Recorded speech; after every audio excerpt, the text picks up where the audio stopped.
we invite guests to come by and get high with us here in Nevada's original Cannabis Lounge.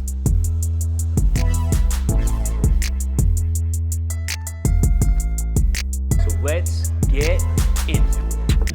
What is going on, guys? Welcome back to another episode of the NuWu Sessions podcast. I'm sitting down with Mr. Willy Vlasic. How are you doing today, brother? Good. How are you doing? Thank you for having me. Hey, man. Stoked to have you here. Can't wait to dive into these questions, talk a little bit more about the Vlasic brand and all the things you guys are doing. But let's get started here. We'll do a little cheers. We're both sipping on some Blue Dreams, one of our world-famous can of cocktails that we have here in the Sky High Lounge. Cheers, brother. Cheers, bro. Ah, yeehaw. Delicious. There you go, right? It's like a beach vacation in a cup, in my opinion. But cool, man. So let's dive into this here a little bit. So for those who don't know, Mr. Willy Vlasic is the co-founder and CEO of Vlasic, the brand behind America's favorite pickle, more specifically the flower line, correct? Correct. So we have Vlasic Flower and Vlasic Labs, both THC and CBD products that we sell. Beautiful, beautiful. So if you guys didn't know, the pickle family's getting into the weed game, right? Very exciting stuff. But before we dive into any of the cannabis stuff, I want to talk about a young Willy and hear about how he got introduced to the plant, man. What was your first time smoking weed like? So I was 14 years old in Colorado, and I got my hands on some cannabis, a friend of mine and me, and we had heard that you don't get high sometimes the first time you smoke, so we made sure that that wasn't going to be the case. Okay. We smoked about 17 bowls in a row. We had 10 grams, and we just bowl after bowl after bowl in the street in Colorado, and it was a psychedelic experience. I mean, I don't think I've ever been that high in my entire life. There you go, right? And obviously the young developing brain, reacted the way it did to the cannabis, I loved it. And after that, I was, I didn't feel bad the next day. I didn't feel hungover. I was like, that was a great time, and I feel great, and decided, when I was about 15 to start smoking every day, and took it from there. There you go, man. That's wild, dude. I mean, you said 17 bowls? Yeah, literally like dry bowl after dry bowl, just like half-gram bowls over and over. There you go. Just refill it. We're trying to make sure that we're good and stoned. And before we could even feel the high, like we were just smoking it so quickly, and then we finally stopped, and we're like, oh my God, like that definitely just trying to power through it. By the time you're done, you're like, oh my God, I don't think we can feel it again, right? That's a hell of a first time story, man. I know my first time I was just smoking a joint, and I could barely get through half the joint just because, I wasn't used to smoking. I was coughing or whatever, but you know what I mean? We were coughing our brains out, but we wanted to be sure. There you go. Yeah. Didn't leave anything up to chance, dude. No, hell yeah, man. Definitely not. So you said you started using daily right around the age of 15 then, right? Correct. What was one of your favorite cannabis stories from those early years when you were kind of getting started with the plant? Honestly, growing up, I started taking Adderall in high school. I was prescribed Adderall by the doctor, and was a class clown or whatever. Had great grades, but I was a distraction to the other students. And when I started taking Adderall, I felt terrible all the time, and I couldn't eat, I couldn't sleep, I was on edge, I was just not feeling good. And then I started smoking cannabis, and I was like, oh my God, this makes the Adderall bearable. And so I started using it every day, multiple times a day in high school when I was 15, and luckily, I got off the Adderall by the time I was 17, but kind of just continued smoking cannabis and was able to, get my brain to a point where I felt like I was kind of always, hyped up on something. Like I wake up and it's just go, go, go, go, go. And the cannabis is the one thing that's been able to get me to slow down my brain a little bit and just relax. There you go, man. No, that resonates with me because I was very similar as a kid. The class clown, the problem child, you know what I mean? I remember being on the Adderall, and I remember hating it, you know what I mean? And I because I started smoking weed at a similar age, and I remember just feeling terrible and trying to tell people that this is what it did to me, and people didn't believe me, you know what I mean? So it's just interesting to hear the story from someone else's lens. It's like, okay, maybe other people that were on that medicine or whatever, because I remember just smoking weed and just feeling like this makes me feel more normal than anything else I've done in my life. I just want to do more of this. But especially at the time, you know what I mean, that was like, oh no, you're a drug addict, that's bad, so my mom's from the deep south in Hillsville, Virginia, so she thought it was the devil's lettuce, and that I was going to get in trouble. It was illegal at the time, and took a long time to overcome that with my family, both my parents. Right. Well, hey man, good on you for stewarding it forward and just fighting that good fight, brother. So you're still a daily cannabis consumer? Yes, sir. Yep. Still consume daily, regularly. I'm sure we'll get into it. Oh yeah, we're definitely going here in a little bit. What's a typical sesh look like for you? I love hash holes. I love dabs. I love rosin. I smoke straight flower joints as well. But any combination of high-end flower and high-end rosin, and I'm a happy camper. There you go. Right. We're actually hosting a sesh tonight, a little Vlasic sesh at the Tsunami House. So oh hell yeah, having some bud tenders out and there you go, smoking man. with them. There you go. That's a great place to do it. You know what I mean? Good friends of ours. We've definitely spent many an evening over there. You definitely don't leave that house, any semblance of like not stoned. So perfect. Hell yeah, dude. Hell yeah. So, what are some of your favorite strains? What's your go-to? So I've been loving our screwdriver lately in the morning. That's our Point Break Mimosa Cross. You'll see on the jar. It's orange driving a sports car away from the strip. So all Vegas branded, flower designs. But I love the screwdriver in the morning. The Banana Conda I've been really enjoying lately. And then that Divorce Cake and the Lemonade are great for nighttime. Just really knock you on your ass and give you a nice sedative effect. Great to end the day with. Not the most social smoke. There you go. I'll tell you that for sure. There you go. But get great your eyes for at lowered. the end of the night by yourself. Hell yeah, man. Hell yeah. I've tried some of the Lemonade, dude. Definitely slaps. I haven't tried some of the other strains, but I know we're going to dive into some of that here soon. So looking forward to it. So getting back here, we talked about some of your favorite strains, some of your cannabis stuff, but what were you doing professionally before you got into the cannabis industry? So I was a child actor when I was 15. I got into a movie with a speaking part, and I made $12,000 in a month as a high school kid, and got into the Screen Actors Guild and got an agent. Started going on all these auditions, in LA and filming a lot of them from home in Michigan, and got really close to the sun. Hollywood kind of chewed me up and spat me out, but started selling cannabis, on the illicit side when I was about 16 in high school, and when I lost my agent when I was 17, so I decided to go to school for film production instead of acting. Right. And I went to school in Miami, Florida, University of Miami, go Canes, and I wanted to live the life that the kids in Miami were living, and I didn't want to spend my family's money or ask my family for money, and so I started to sell cannabis. Turned into something pretty big, pretty fast down there, and right. got into some pretty serious trouble. My parents found out, what's a Vlasic kid doing, selling weed illegally in Miami, and right. Ended up coming home and switched to business school. Got a medical card when I was 19 and started growing weed in their basement, which was wow.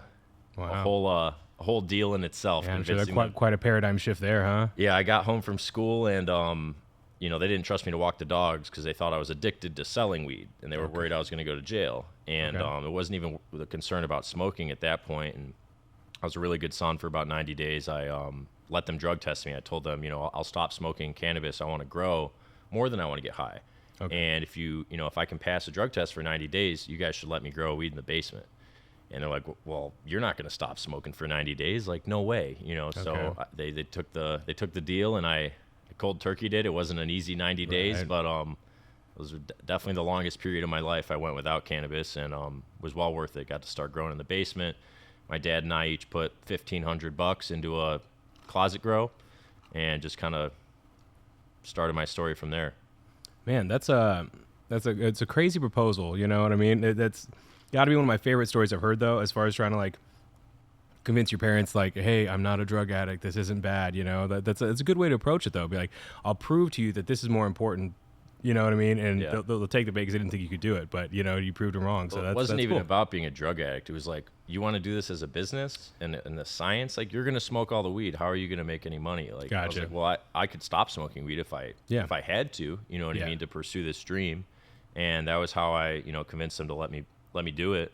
But for years before that, I was trying to convince my mom of the medicinal benefits for her knee pain, and trying to show my dad the opportunities in business. Yeah.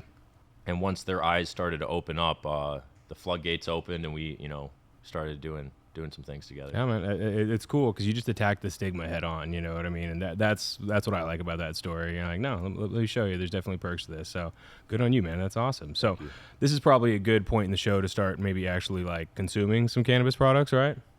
If we can do that. Sounds like a good point to me. Hey, man, I'm into it here. If oh man, my boy Wu here is all the way over there. Look, I'm just going to go ahead and get some weed real quick. Let's just get it, right? Sounds good, buddy. Heck yeah. I was going to say, if you sit down. I'm going to rock and roll this shit here. Look at that. Look at all those beautiful jars. We got a Jerome Baker Designs bong. We got lighters. We got cones. We got some raw papers, grinder. This is, if you take a look at this bong, I don't know if you're a bong guy yourself, but this is one of our collabs with Jerome Baker Designs where we have unique art pieces and the Sky High Lounge branding on there. This is something very unique to our table service here in the Sky High Lounge. If you buy any of our table packages, you either have these rentals or you're going home with one of these bongs, and you can only get these here at NuWu. So these are super cool. Obviously, we got a bunch of your flower here. So why don't you walk me through what we got here, brother? You'd know these better than I. Yes, sir. So we got the screwdriver. That's our sativa, most popular sativa. It's the Point Break Mimosa Cross. You can see on top of the jars, Willy Vlasic in the Vegas sign. We've got Banana Conda. That's a Snake Cake Dual OG cross. Real nice gassy strain with a hint of banana. Absolutely lovely. The Lemonati, super popular. You can notice the eye in the Illuminati pyramid with the lemon trees on the back to look for it. It's a Gelinade Lemon Cherry Gelato cross. Knocks you on your ass. One of my favorites for sure. And then muffins, question mark. That's sourdough crossed with GMO. You'll notice the blackjack dealer with the muffin head if you're ever trying to find the muffins. And then we've got the Forbidden Wife, which is a classic of ours. We used to grow this in Michigan a lot. It's forbidden fruit crossed with Trophy Wife, bred by Surfer Seeds. Bred this strain out of Washington, and just a big fan of it. We also have the Divorce Cake. I don't think we have that here right now, but if you have too much of the Forbidden Wife, you can always try the Divorce Cake. That's a hell of a pitch right there, man. There you go. So, I mean, those all sound like amazing crosses. What do you want to get into here today, brother? I'm thinking we start with the screwdriver, get a little uplifting. Let's do it. Cannabis going, and then maybe smoke some of the heavier hitters towards the end. I'm here for it. Sound good? We want to roll them up. We do bong loads. We got some cones. I'd love to roll just a traditional joint if that works. 100%, brother. I got crutches right here for you. Perfect. We got some king size raws, and we'll just keep this sesh rocking. So here, as you roll this up, let me queue up a question here for you, brother. So we talked about basically what kind of the formation and the catalyst really for you kind of pitching the business side of it. But how did you formally get into the cannabis industry? So, I mean, formally, informally, I guess, now if you look at it, but it was as a caregiver, in the Michigan model. So I could grow 12 plants. And then I got one of my best friends to become a patient of mine. So then I could grow 24 plants. Shortly after that, I met my business partner now, Omar. He was growing 2 72-plant caregiver ops at the time. And, I met him, and he really was the first mentor of mine that just showed me the way. And, don't use these lights, use those. Don't use these nutrients. And here, have these clones, use these genetics. And he wasn't really trying to make any money off of me or, charge me anything. He was just trying to help me. Yeah, just mentoring. And I was extremely thankful for that. And I ended up getting onto my first 72-plant spot with him. It was a greenhouse in Michigan. And then after I graduated, I followed him out west. I went and worked at Mama J's in Longview, Washington. I was an intern at first, doing pesticides, scrubbing the floors, trimming, packaging. I was his spy at the end of the day. No one really knew who I was. I was just some college kid that, got an opportunity and, worked my way up, earned their trust, and then went back for a second summer. And that's when they started to teach me some of the more intensive processes like cloning and, more of the high-end SOPs. And then we partnered in Michigan. So when Metric and commercial cannabis came to Michigan, I was the youngest license holder in the state. So I won 4 1,500 plant Class C licenses when I was 22 years old. Wow. And I was the facility director for that spot. I trained in Washington, and then they, gave me the opportunity to be the facility director and, scaled that project up from 3 to 50 employees in about 6 months. Ended up moving into sales and marketing just because that's what the business needed me to do. Right. And so my right-hand man, who I thought was even more passionate about cultivating and genetics and breeding than me, I put him in charge of the facility and started hitting the road, calling stores on weed maps and taking samples all around the state. There you go. Ended up getting that brand Chief into about 100 stores in Michigan and sold it 3 years ago. Went on to start a vertical in St. Louis, Missouri. We had a grow processing facility and a dispensary. We exited that recently as well. And then about 3 years ago, we started building out our cultivation facility here in Las Vegas. So Project Dune, incredible facility. It's a triple stack flower grow. So 3 levels of flower, 4 levels of veg, and 2 levels of moms. It's unlike anything you've ever seen. It's 20 minutes from the Strip, and I'd love to show you the facility sometime. But absolutely, started the Vegas spot with Omar. I invested some money. My dad invested some money, and we got it going. And then, once we opened it up, we licensed the Vlasic brand into Project Dune. So now we're selling Vlasic Flower out of there. We also have the Hustler's Ambition, Culture and Cannabis, R&BW, and Clout King. Gotcha. Wow, lots of brands, and for a relatively new facility, man. So it sounds like you guys are just all gas, no brakes, right? Just we're chugging along, man. We only started sales in January, and big news, we actually got our processing license approved last week. So now we're starting to build out our rosin lab, as well as some solventless, infused pre-rolls, distillate production, all sorts of things. So just very excited to be able to expand our SKUs and maybe bring another brand or two into the market. 100%, man. Looking forward to it. Having tried a few different cultivators under your guys' license and under your cultivation there, I've always thought that it is definitely some very resinous flower and would do really good on a rosin press. I actually got started in the industry pressing rosin and doing hash years ago, so I've always loved the process. And it's cool to see it kind of, take shape out here. In the desert, it's hard, you know what I mean? Like, stuff goes dry quickly. It's just the nature of the beast. But, us real heady types out here, we love our rosins, our solventless. It's, one of the best ways to get high, in my opinion. So I can't wait to see what that looks like coming from your guys' facility. That sounds amazing. 100%. Yeah, the rosin's going to be incredible. So Mama J's, our cultivation partner out of Washington, they make some crazy rosin out there. They just won the Turp Wars in LA recently, and have just been, killing it with winning Cannabis Cups, bringing out insane flavors, and just excited to bring those to the market because there's not a lot of quality rosin here. Yeah, 100%. And on the desert note, what you mentioned, when I'm in Michigan showing some of my friends from home our strains, I'm like, it's pretty good for some, desert metric weed, because back in Michigan, everybody's growing in their basement. There's a lot of good caregiver flower, and it makes me feel good, for people back home or people in Washington or California to be like, damn, this is some fire. You grew this in Vegas. You know what I mean? Because it's not easy to grow in the desert. Certainly not. You got a lighter for this? Oh, yeah, bad of boy? course. Here, we got a couple right here, brother. Beautiful.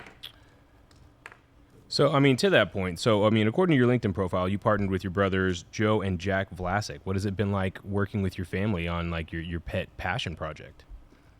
Because clearly you've poured a lot of hard work. You've been kind of all over the country in different markets and things like that, grinding and really passionate about the cannabis plant. So what's it like kind of getting your family involved in a more... It's been incredible, man. My dad and I have been partners for 7 years now, and then my brothers got involved about 4 or 5 years ago. Gotcha. And at the end of the day, like we're family business people. My great grandpa started the Vlasic pickle brand from nothing. He was a poor immigrant from Croatia, and my grandpa took it global.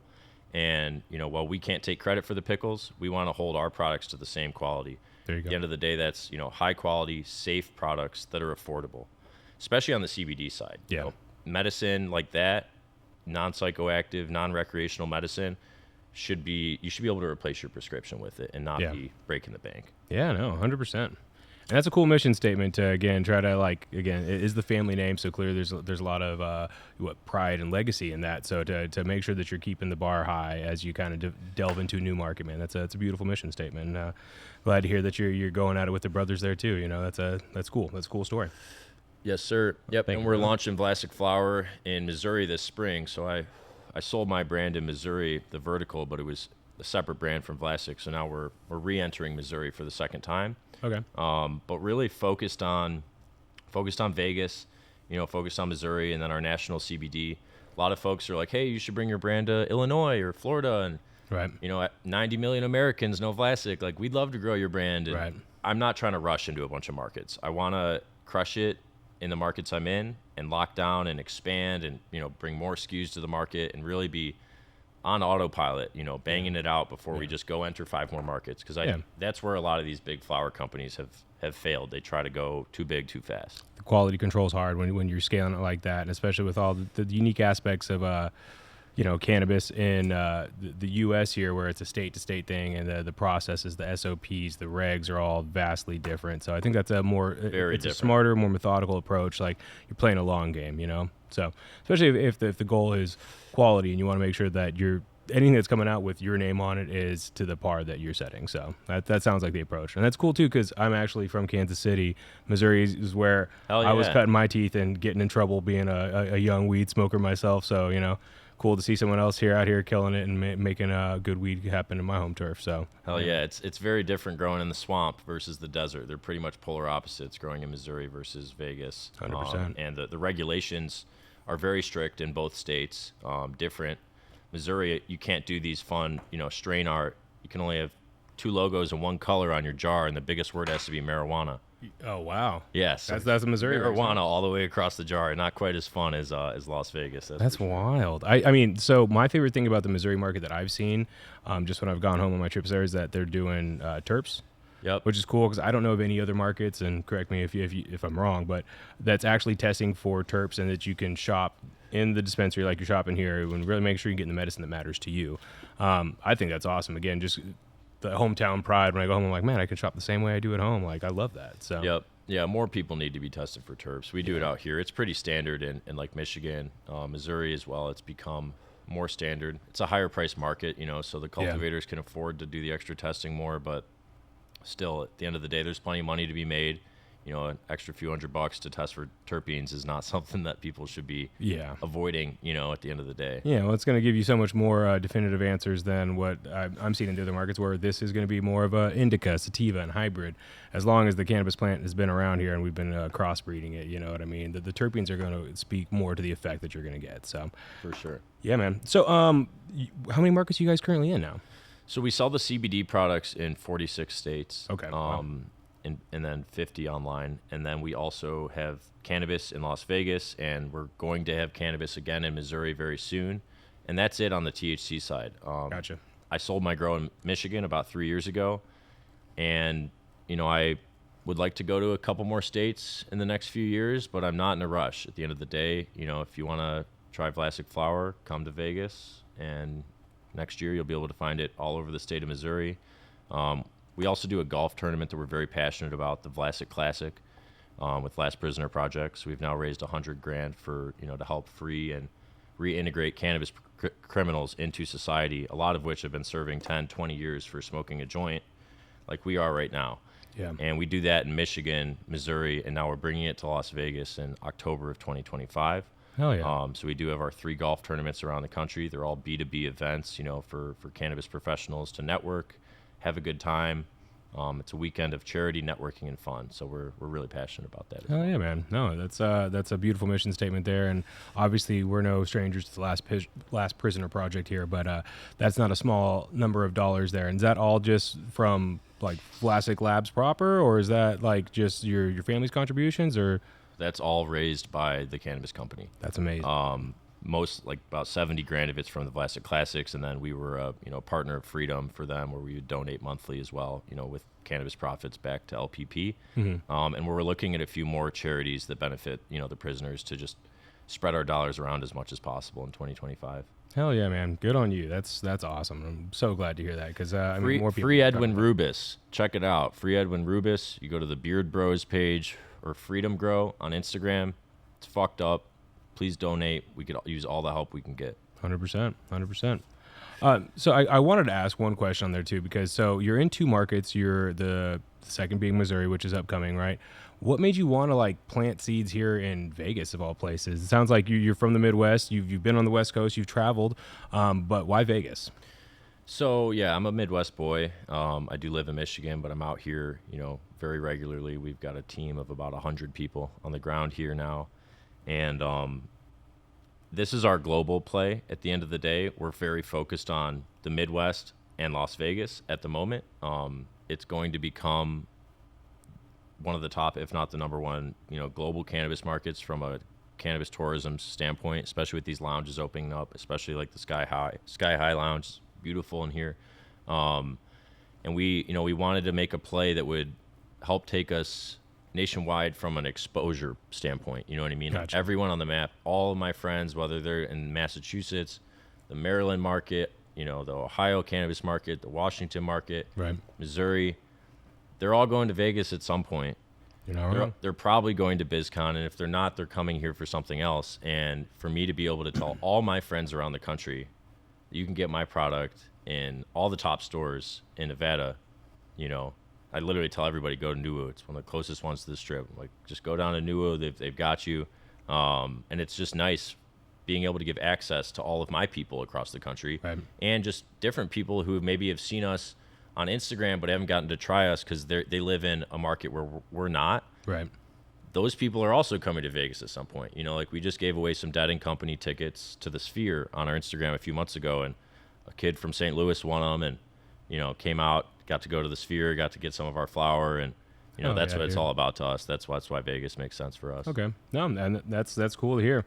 Again, from a cultivator standpoint, it's interesting because I've been in the Vegas market since the very early years, since 2016. Well, again, as you compare it to the other markets, there's a lot of people flooding to the Midwest, setting up, you know, operations, brands, so on and so forth. So it's just cool to hear that. I'm like, Vegas is the entertainment capital of the world. We've been out here doing this for a really long time. So glad to hear that other, you know, individuals see the value in what Vegas really has to offer and invest in the cannabis scene and community and industry as a whole. So, and I love it out here, man. I until I started coming out regularly, you know, for the facility, I didn't really know the true Las Vegas. I knew the tourist side, and like getting to know the local side and getting to, you know, hang out and meet all these people, you know, a lot of which are working with us and at the facility now. It's absolutely incredible, and the whole state of Nevada is beautiful. I'm headed up to Reno on Sunday. I actually have a consulting company called Fire Valley. I named it after the Valley of Fire. There you go. Because I drove out through there and I was like, this is sick. I love it out here. Right? And I've always known I loved it out west. I've been to Colorado a lot, spent a lot of time in Washington, California, but I never spent a lot of time here other than coming out, you know, for the conferences and stuff, which isn't really the real Las Vegas. Yeah, certainly not like the local Las Vegas. That's more the touristy strip stuff. But for sure. Yeah, cool and good on you, man. Glad to see it. So let's talk more about Vlasic, right? What you touched a little bit on like the vertical side of it, but how would you describe your team's approach to cultivation?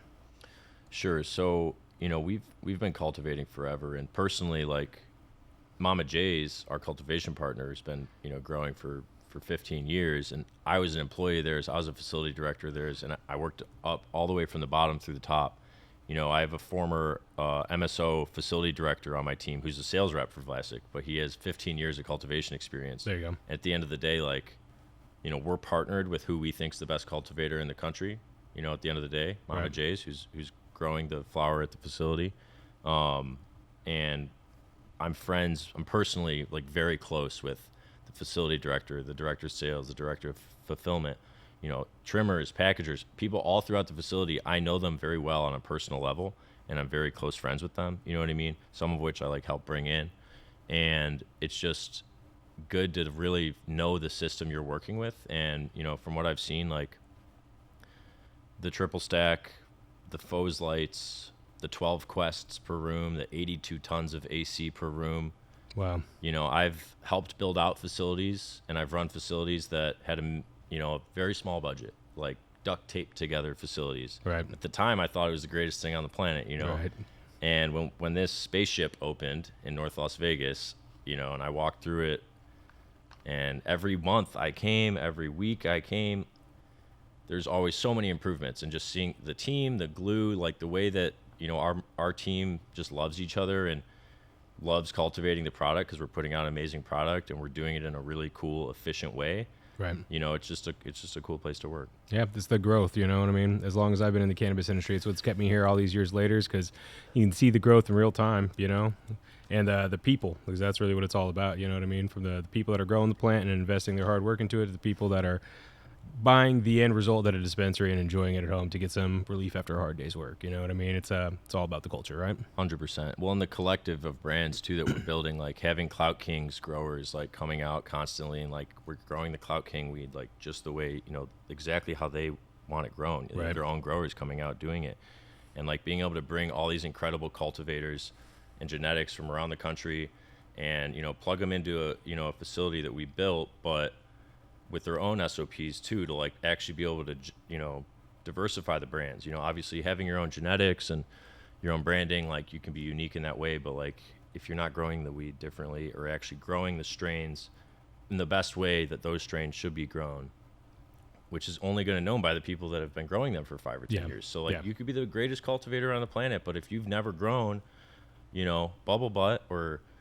Lemonade or Bananaconda, you know, or Sticky Fingers, like you're still going know how to really Yeah. cultivate those strains perfectly. Yeah. You know, so just bringing all the right people in. Oh, that's rad, man.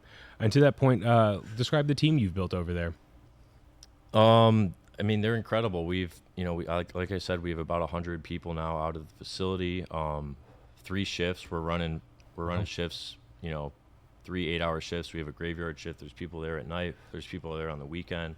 Really ramping up the fulfillment and packaging side, being able to have the quality control, like the people, post harvest. Obviously, having the best growers super important, but also like the post harvest and the quality checks, making sure that if it's a value brand, it's being taken care of how a value brand should be. If it's a high-end brand, it's being taken care of how a high-end brand should be. And putting the right products out and the right strains in the right form factors at the right prices. You know what I mean? Like, a lot of these folks think they can put a sticker on all their bags and have everything from the facility be premium. You know what I mean? Yeah. But at the end of the day, like, there's all sorts of tiers that are always going to come out of your facility. It's a living plant. Yeah. And, you need to cater your environments, you need to cater your finished packaging and your product and your pricing to, how unique the plant is and can be. Yeah, of course. Meet the consumers where they're at, If you're every harvest is different, you know what I mean? Yeah. It's always like, what I've noticed is it's always getting better. Thankfully, Yeah. That's how it should be, you know what I mean? But even when we had our first harvest, like, I was mind blown, and being able to show, like, my family and friends and like the people I love, like what we're doing, like we're so proud of what we're doing up there. And if you come check it out, no, man, I'll definitely. I want to take you up on that. I want to see the facility again. I've seen some of the content online of the vertical grows. It looks amazing, but it sounds like something. Yeah, no. It sounds like something you got to experience in person, And it sounds like you clearly care greatly, and you've got a solid team out there. And to that point, what would you say sets Vlasic apart from the competition?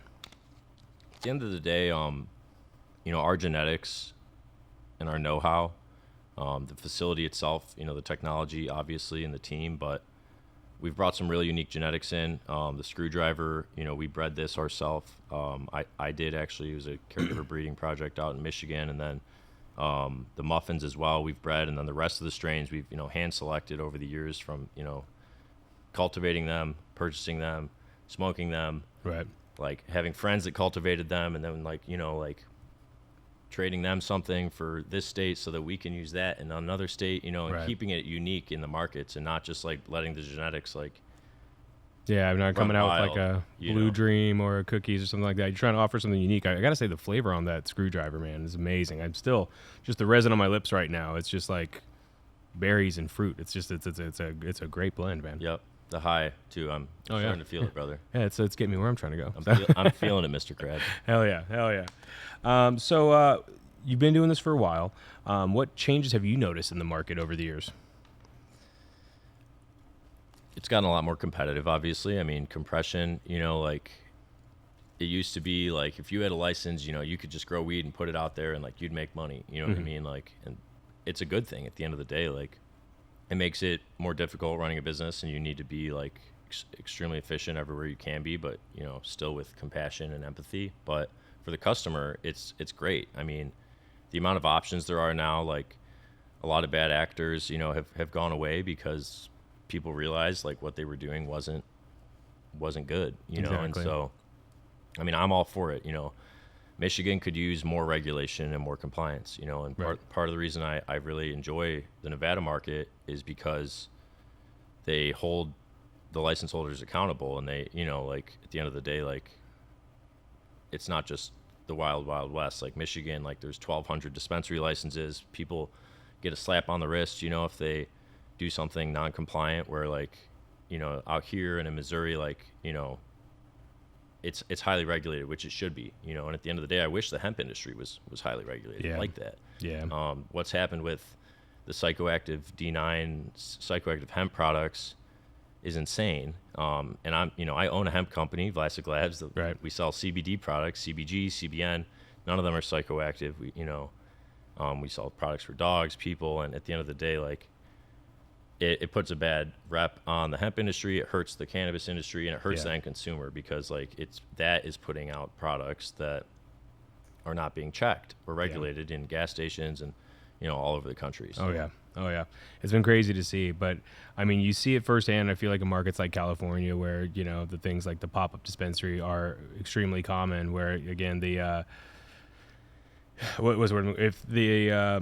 the punishment doesn't fit the crime. You know what I mean? What's going to stop people from doing it? You know what I mean? And if it's not controlled and you're not keeping the par high, you know what I mean? At the end of the day, people are going to get hurt, and you're going to get a product that's not what they're paying for. So, yeah, I never thought I'd be saying here, I'm like, yeah, I want to see more regulations on cannabis. But you see it in Oklahoma. I don't know if you're familiar with that market too, but I've heard several horror stories from guests we've had on the podcast over the years where it's just like wild, wild west, just like you described. It's just a free-for-all. Extremely loose and dangerous for everybody. But you know, at the end of the day, like, there is such a thing as too much regulation too. Like, you know, there's certain things like in other states where the packaging guidelines are, you know, insane, where you can't have any fun, and there's a way to put out like cool designs without making them appealing to children. Right. And there's, you know, always a fine line in compliance and regulation, and that's why, like, you know, if there are rules that, you know, we need to change, like, we need to be going to our state representatives and lobbying and trying to change and move the industry forward, because it's never going to be perfect. They're still figuring it out, and most of the people that are, you know, making the laws in the states aren't operating, you know, the cannabis facilities. So figuring it out as we go along. But that's to your point there, you got to be putting your best foot forward and speaking up and, you know, voicing your opinion. So that's cool, man. So what are some of your short-term and long-term goals that you have for the Vlasic brand? So out here, you know, rolling out pre-rolls is something we've been working on, and we want to get going very soon. It should be coming in the next couple months. And then, you know, these processed products as well. It's going to start with, you know, more value products like under the Hustler's Ambition brand, but we're working on bringing out Vlasic concentrates, you know, rosin, infused pre-rolls, all of that, and trying to expedite that as quickly as possible. You know, just so that we can give a full offering at the end of the day. Like, the flower is absolutely amazing, and we wanted to start with just amazing flower because we feel like it's the best form that we can present it in. You know, we didn't have a processing license till last week, so right, building that out now. But as a cultivator, you know, we didn't want to put out a pre-roll first. Like, we want people to try it fresh and as good as it can be, and then, you know, once the demand's like rolling, we put the pre-roll out and make sure they're selling quick, because at the end of the day, we're in the desert, you know, so that's why we've kind of staged it, and not trying to just like put everything out right away. We also couldn't with the, you know, the processing. Now that we have that, though, you know, we're really focused on just ramping out more SKUs and looking at one or two more, you know, brands to potentially bring into the facility. Yeah, you put your best foot forward. You don't want someone's first impression of you to be like, maybe this was an older, stale pre-roll, you know what I mean? And now I don't think that this brand is the brand that you believe it to be. So it makes sense. It's a smart approach. Make sure you put the best product there and just trying to keep those pars. You put out more product lines and more SKUs so you can appeal to different fringes of the industry, right? 100%. Well, and I love smoking rosin too. Like, I want to be able to, you know, smoke smoke rosin my own myself, rosin. you know, so that's a big man. part of it. And, you know, well, that'll be a big part of the R&D process, obviously. Yeah, right. It's like, I'll do my homework. Don't worry, right? 100%. Well, and at the end of the day too, like, you know, the products need to be priced well enough to move quickly, because when I used to come out here for years, you know, for 5 or 6 years, every time I'd come, I'd bring my own weed in jars. Yeah. If I ever brought it in a Ziploc, it would turn into dust in 12 hours. And I tried the flower from a lot of the dispensaries. I didn't know all the local brands at the time and everything, but, you know, I bought a lot of the like top shelf options to see what was out there, and it was always a lot drier than whatever I brought from home in a jar, you know. And so just trying to make sure it's at a price point where it's going to move quickly and stay fresh. There you go. Yeah, that's a good priority. I mean, everything we just smoked right there, man, which still hits. Let me tell you what, man. That's the put your best foot forward. You know what I mean? We had a really long exchange of eye contact going at one point. There you go. That's how I knew the joint. Testament to the product right there. So let's talk about the future of Vlasic, right? We already talked about some changes you've seen in here, but what are your thoughts on federal legalization and what that's going to look like in the country? I have a lot of hopes, but I think it's going to be crazy. However they do it, it's going to be insane. And, you know, what I see is the biggest priority, you know, obviously getting it legalized and decriminalized so that we can release the prisoners, and like fixing that whole situation, which is its own expensive and complicated thing for the federal government because they're making money off the prisons, and it's, you know, it's a whole thing. Yeah. That's number one. But number two is like also immediately starting to regulate and enforce on the hemp products and stopping this insane loophole. Like, a month or two ago, there were 9,000 stores in Florida selling psychoactive hemp products. Now there's 10,000. Wow. And, even if they regulate it, it's been for 2 years. Like the DEA might say something about, they might change something. There might be a Farm Bill amendment, and it hasn't happened. And these psychoactive hemp companies are just getting bigger and bigger and bigger with more lobbying dollars behind them. And at the end of the day, even if they create a law that says that's illegal now, like, okay, we were wrong, like fix the Farm Bill. Yeah. They have to enforce it.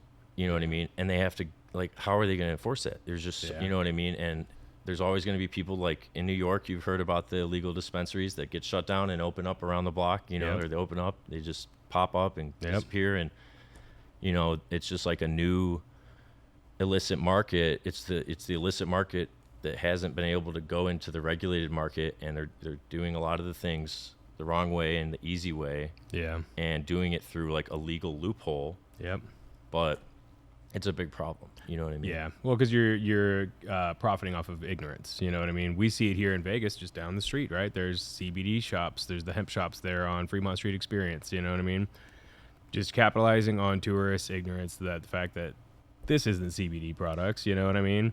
Anyone who's been in the industry and has ever seen one of those products, you just take one look at the packaging and go, oh, what is this? You know what I mean?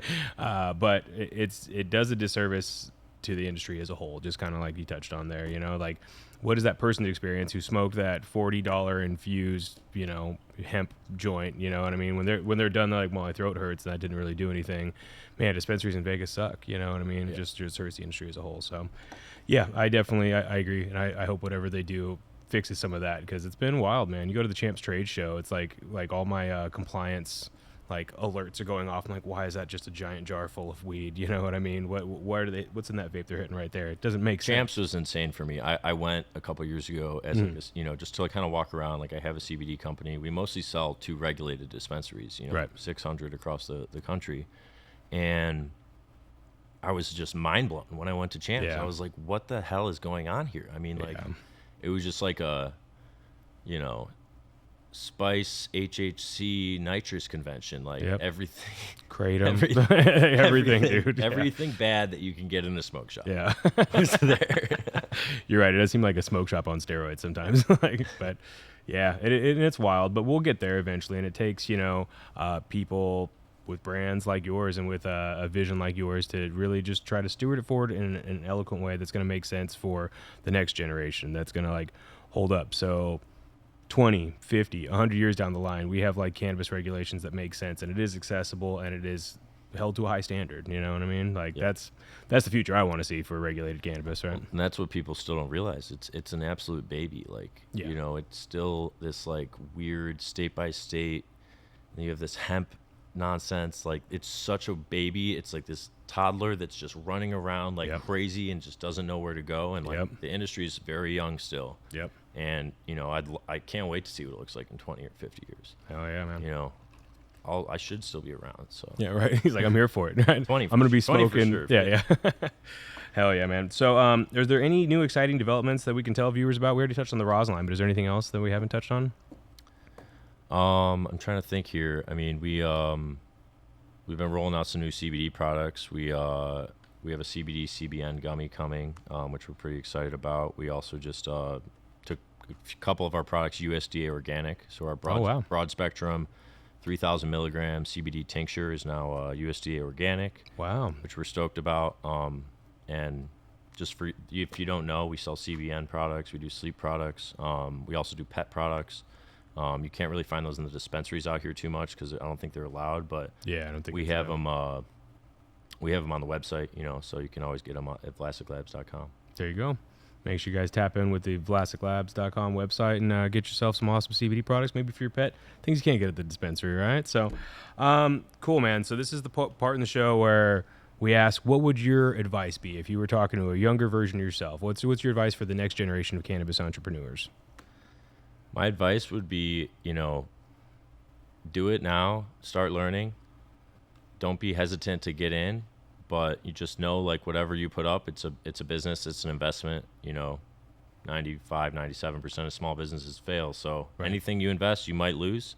So as long as what you're learning is worth that to you, you know, like dip your toes. Like I started with $1,500 in a closet with my dad. We had 12 plants. Like, you know, now we have a 10,000 plant facility in Vegas, and we sold a spot. We've sold multiple businesses, like, and it's happening, you know, but we did it slowly. You know, we dipped our toes and, you know, started with small investments. Like our first serious investment was like 50 grand each, you know. It was a small dispensary in Michigan. So just try it out. Like start a grow in your basement. I mean, don't be hesitant to, like, you know, try and be a grower, or, you know, go work at a dispensary, you know, bud tend. I know people that have started as bud tenders and worked their way up to being buyers for 30 stores and, you know, making crazy money, you know, even if you're not the business owner and you're not starting your own business. Like go just, you know, if you were looking for extra work or something, try the industry out. It is crazy, and it is, you know, I caution you, it's not for the faint of heart. Like, it's not easy. It's not like, oh, I'm going to be a grower and I'm just going to, like, be with weed all the time. Like, it's hard work, you know. 100%. And it takes longer. Like any business or job, it's usually going to take longer and be harder than you think it is, you know. So just know that going in. 100%. Beautiful words of wisdom, man. So, Willy, I want to thank you for coming on the show. Make sure you guys follow Willy Vlasic on all social handles, right? And it's Vlasic Labs and Vlasic Flower on Instagram. Sir. Yep, Vlasic Labs for CBD, Vlasic Flower for the cannabis products. And yeah, check us out in NuWu. They got the flower, they've got some of the CBD products, and I know people have been loving it. Hell yeah, I know I am. This stuff's amazing. I'm definitely got to be trying some more here. So looking forward to it. Willy, thanks again for coming on the show. Make sure you guys are following at NuWu LV on all the social channels, and we'll see you on the next one. NuWu Sessions, we out. That was a good one, brother. Hey, thank you so much. That was a great episode, bro. Thank you, bro. You clearly care a lot about the plant. So high. It shows. I was so high. That's the fun part of the podcast. I used to have a co-host, and we used to joke. We just, like, when one of us would get too high, the other one would just take over. I don't have that now. Now I just got to make sure I sesh a little hard before this. Take home with you. Ooh, wait. Keeping them there real quick. Oh, yeah. No, do you think? That forbidden wife, though. I'm a sucker for forbidden fruit. Dude, We're just making stuff up and call. Oh, is this on? Hey, what's up? NuWu Sessions. Hit the subscribe button today and the bell. All the stuff. Watch it, like it, subscribe. Let's go.